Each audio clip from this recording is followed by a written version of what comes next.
Assalamualaikum warahmatullahi wabarakatuh. Selamat pagi, semangat pagi siswa-siswaku yang berbahagia. Pada kesempatan yang baik ini, kita akan mempelajari tentang salah satu organ ekskresi yang sangat vital di dalam tubuh kita, yaitu ginjal. Ayo kita ikuti bagaimana struktur ginjal beserta fungsinya. Ginjal merupakan sepasang organ penting yang memiliki tugas utama untuk menyaring dan membuang limbah serta racun melalui urin. Yang disaring adalah darah. Masing-masing bagian ginjal memiliki kerjanya tersendiri. Akan tetapi, setiap bagian ginjal tersebut bekerja secara berkesinambungan dan mendukung satu sama lain.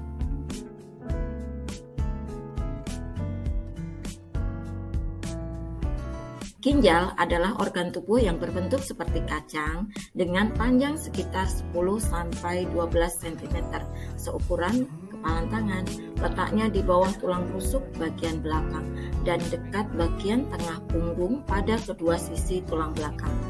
Ginjal adalah salah satu organ dengan fungsi yang sangat vital dalam kehidupan. Secara umum, anatomi ginjal manusia terdiri dari beberapa bagian, yaitu pertama korteks ginjal. Korteks ginjal atau korteks renalis merupakan bagian ginjal yang paling luar. Kemudian di sebelah dalam korteks ginjal adalah medula ginjal. Bagian ini merupakan jaringan halus yang terdapat di dalam ginjal. Bagian dalamnya lagi adalah pelvis ginjal.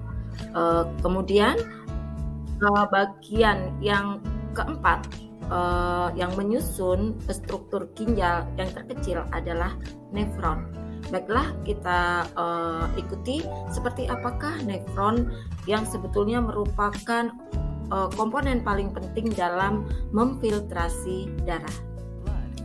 Nefron adalah unit fungsional terkecil dari ginjal yang terdiri atas tubulus contortus proximal, tubulus contortus distal, dan ductus colligensus.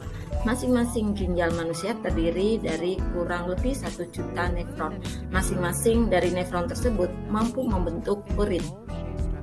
Baiklah, sekarang kita akan mempelajari tentang proses pembentukan urin. Proses pembentukan urin terjadi dalam 3 tahap, yaitu penyaringan atau filtrasi, penyerapan kembali atau reabsorpsi, dan pengumpulan atau augmentasi. Proses pembentukan urin dimulai dengan tahap filtrasi darah yang masuk ke ginjal melalui pembuluh darah.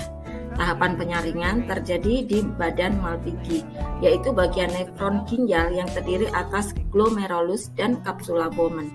Glomerulus berfungsi menyaring zat sisa yang terlarut dalam darah dan membuang cairan serta elektrolit berlebih dari tubuh. Zat-zat yang dapat melewati saringan glomerulus adalah zat-zat bermolekul kecil seperti air, garam, amonia, urea, ion anorganik, dan glukosa. Zat yang dapat melewati saringan glomerulus disebut sebagai filtrat glomerulus atau urin primer. Kandungan urin primer seperti glukosa dan ion anorganik masih diperlukan oleh tubuh. Maka ion-ion tersebut dilakukan penyerapan kembali atau yang namanya reabsorpsi. Tahap yang kedua dari pembentukan urin adalah reabsorpsi. Urin primer lalu masuk ke tubulus proksimal untuk lanjut ke tahap reabsorpsi kandungan yang masih diperlukan tubuh. Proses penyerapan kembali dilakukan hingga mencapai lengkung Henle. Hasil tahap reabsorpsi disebut sebagai filtrat tubulus atau urin sekunder. Kandungan urin sekunder adalah air, garam, urea, dan pigmen empedu yang akan memberi warna dan bau pada urin. Urin sekunder lalu masuk ke dalam tubulus contortus distal untuk menjalani penyerapan lagi zat-zat yang tidak digunakan dan kelebihan air. Di tahap ini terbentuk urin. Nah, kita lanjutkan tahap ketiga dari pembentukan urin, yaitu pengumpulan atau augmentasi. Urin sekunder dari tubulus contortus distal akan turun ke saluran pengumpul atau tubulus collectivus. Dari saluran ini, urin memasuki pelvis renalis, lalu mengalir ke ureter dan kandung kemih. Nah, ketika kandung kemih penuh, orang akan merasakan keinginan untuk buang air kecil. Jika kantung kemih sudah penuh, maka urin harus dikeluarkan dari tubuh lewat saluran uretra. Urine drains through the ureter, the tubes connecting each kidney to the bladder, and then through the urethra, the tube that leads outside of the body. Perlu kalian ingat, jumlah urin yang dikeluarkan dalam sehari rata-rata 1-2 liter. Namun, jumlah urin juga tergantung dari jumlah cairan yang masuk, jumlah garam yang harus dikeluarkan dari darah agar tekanan osmosis tetap, dan hormon antidiuretik.